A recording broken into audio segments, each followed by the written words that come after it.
कभी आपने महसूस किया है कि हम हमेशा किसी मंजिल के पीछे भागते रहते हैं?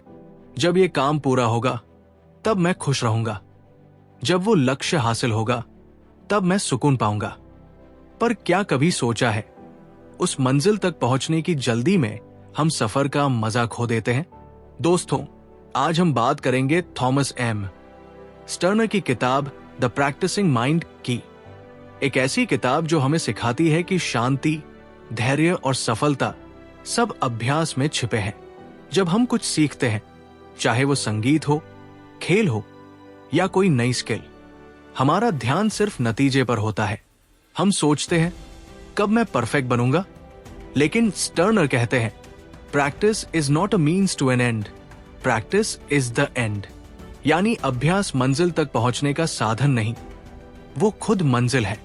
जब आप सिर्फ परिणाम के लिए काम करते हैं तो मन बेचैन रहता है, पर जब आप प्रक्रिया का आनंद लेते हैं, हर छोटे सुधार पर मुस्कुराते हैं, तब आप असली संतुलन महसूस करते हैं।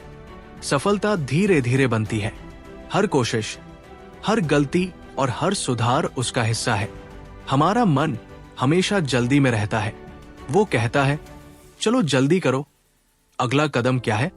पर स्टर्नर बताते हैं कि patience is not waiting, it's understanding that things take time. धैर्य का मतलब इंतजार नहीं, बल्कि ये समझना है कि हर चीज को समय लगता है।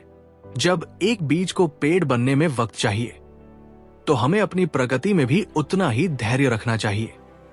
जब हम जल्दबाजी छोड़कर वर्तमान पल में जीना सीखते हैं, तो हमारी ऊर्जा और फोकस कई गुना बढ़ जाता है।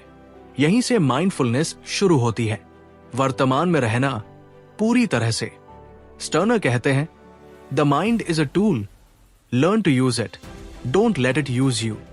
हमारा मन अक्सर बेकाबू घोड़े की तरह होता है, कभी भविष्य की चिंता में, कभी अतीत की गलती में। लेकिन अभ्यास का असली अर्थ है अपने मन को प्रशिक्षित करना। हर दिन कुछ मिनट अपने काम में पूरे ध्यान से लगाओ।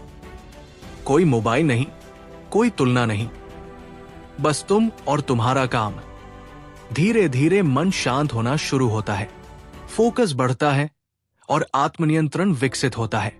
यही प्रैक्टिसिंग माइंड की अवस्था है, जहां तुम काम को नहीं, काम तुम्हें साधता है।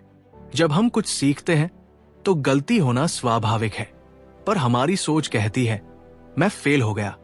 स्टर्नर कहते हैं ऑब्जर्व योरसेल्फ विदाउट जजिंग। खुद को देखो पर आलोचना मत करो।